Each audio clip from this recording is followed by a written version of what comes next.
Bonjour à tous, et bienvenue sur le quotidien de Madrid et du FC Barcelone.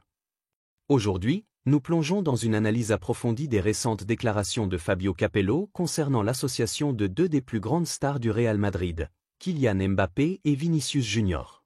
Leur cohabitation pose question, et les propos de Capello viennent apporter un éclairage intéressant sur les difficultés rencontrées par le club merengue.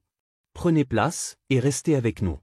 Kylian Mbappé a rejoint le Real Madrid cet été, réalisant ainsi l'un des transferts les plus attendus de l'histoire du football.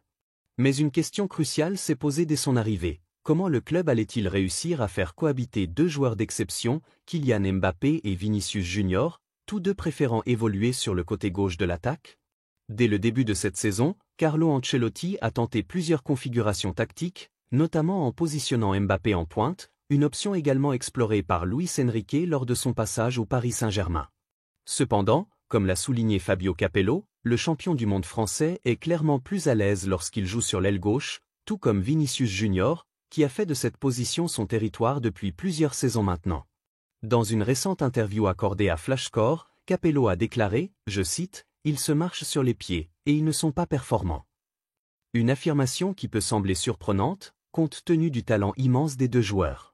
Pourtant, l'ancien entraîneur italien pointe un problème fondamental. Mbappé et Vinicius brillent dans les espaces réduits et ont la capacité d'éliminer leurs adversaires avec facilité, mais ils semblent avoir du mal à harmoniser leurs mouvements et leurs prises de décision sur le terrain.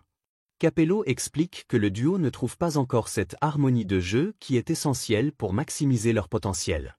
Le fait qu'ils évoluent sur la même aile crée une sorte de redondance dans leurs actions. Ils ont beau être des joueurs exceptionnels, capables de créer des occasions là où d'autres échouent, leur association sur le terrain ne produit pas encore l'effet escompté. Un constat qui pourrait poser de sérieux problèmes à Carlo Ancelotti à long terme, surtout dans les matchs décisifs où chaque détail compte, mais Capello ne s'arrête pas là. Pour lui, les difficultés du Real Madrid ne se limitent pas à l'attaque. En effet, le milieu de terrain et la défense sont également pointés du doigt.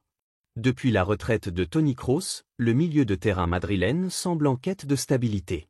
Kroos, véritable maestro du milieu pendant des années, a laissé un vide que ses successeurs n'ont pas encore totalement comblé. Cette transition est compliquée pour le club, et le manque de créativité ou de contrôle au milieu se fait parfois ressentir lors des grandes rencontres. De plus, la défense du Real Madrid n'est pas en reste avec des absences marquantes. Dani Carvajal, l'un des cadres défensifs de l'équipe, est sur le banc en raison d'une blessure grave.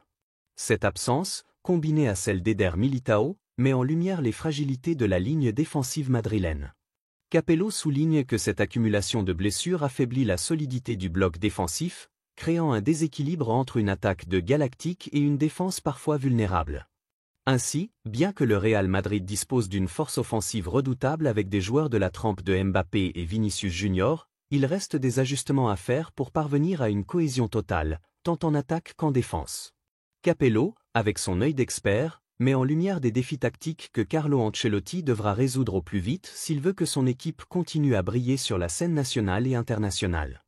Voilà pour cette analyse complète des propos de Fabio Capello et des défis actuels du Real Madrid.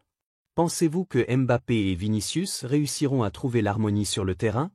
Et comment le club peut-il surmonter ses problèmes au milieu et en défense? Faites-le nous savoir dans les commentaires. N'oubliez pas de vous abonner à Le Quotidien de Madrid et du FC Barcelone pour ne rien manquer de l'actualité des deux plus grands clubs d'Espagne. À très bientôt pour une nouvelle analyse.